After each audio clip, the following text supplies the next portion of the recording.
त्याने तिला समोरून येताना पाहिलं. आज तिचा वाढदिवस होता, म्हणून तो तिला त्याच्यासोबत पुढच्या आयुष्याच्या प्रवासासाठी विचारणार होता. ह्याबाबत त्याने आपल्या दोन्ही मुलांना व्हिडिओ कॉल करून कल्पना दिली होती, जे देशाच्या बाहेर वास्तव्य करत होते. तिने गडद निळ्या रंगाची साडी, तिच्यावर पिवळ्या रंगाने भरलेली बॉर्डर, साडीवर पिवळ्या मध्यम आकाराच्या वर्तुळाची डिझाईन,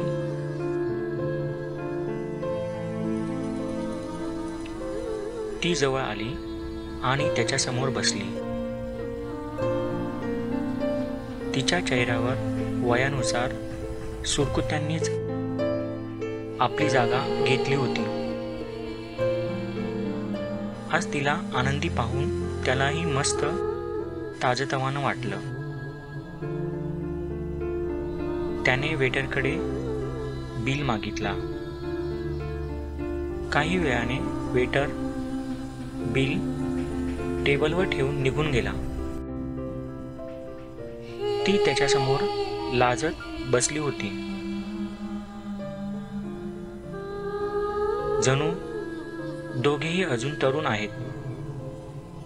तो तिला आता डेटला घेऊन जाणार असल्याच्या आविर्भावात ती त्याच्या बोलण्याची वाट पाहत होती. त्याने वेटरने ठेवून गेलेल्या बिलाकडे पाहिलं आणि पैसे ठेवून तो उठला. उठताना त्याने तिच्याकडे कटाक्षाने पाहिलं आणि स्नेहाने तिला चल म्हटलं.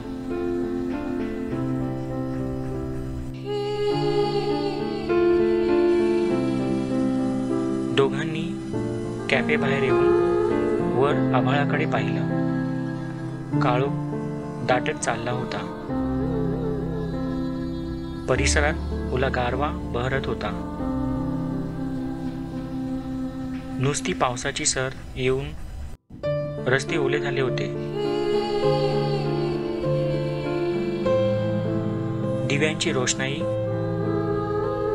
हळूहळू शहराला उजाळत होती. दोघेही त्याच समुद्रकिनारी आले, ज्याच्या समोर तिने त्याला मिठी मारली होती. दोघेही एकच विचार करत होते. आयुष्याचा एवढा प्रवास करूनही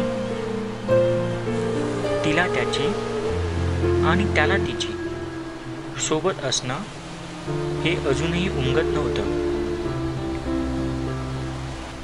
पण त्या दोघांमध्ये असं काहीतरी होतं आणि ते फक्त दोघांना जाणवत होतं. आयुष्याच्या वेलीवर या नात्यांच्या फुलांचा गंध अजूनही अर्धा असूनही पूर्ण बहरला नव्हता.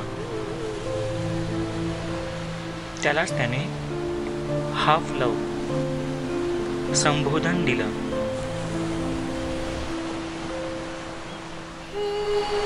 त्याने तिचा हात आपल्या तळहातात घेतला. तिच्या डोळ्यात पाहिलं.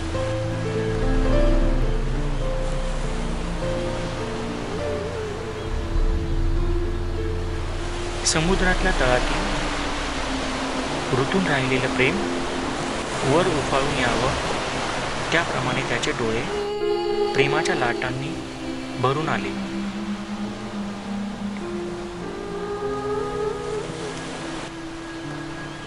ती त्याच्याकडे पाहत होती. त्याचे केस पांढरे झाले होते. हा किंचितसा फरक सोडला तर त्याची शरीरयष्टी अजूनही तशीच मेंटेन केली होती, जशी त्याच्याकडे पहिल्यांदा नोट्स मागताना त्याची छवी तिने मनात साठवून ठेवली होती, अगदी तशीच.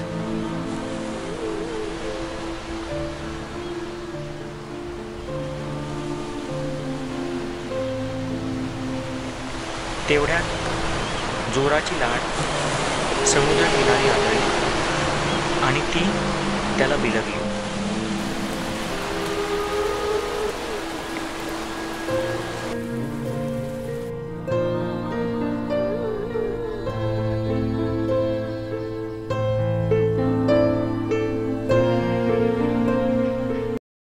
हाय मित्रांनो, कथा आवडली असल्यास लाईक करा, शेअर करा आणि सबस्क्राईब करा. पुन्हा भेटूया पुढच्या कथेसोबत. धन्यवाद.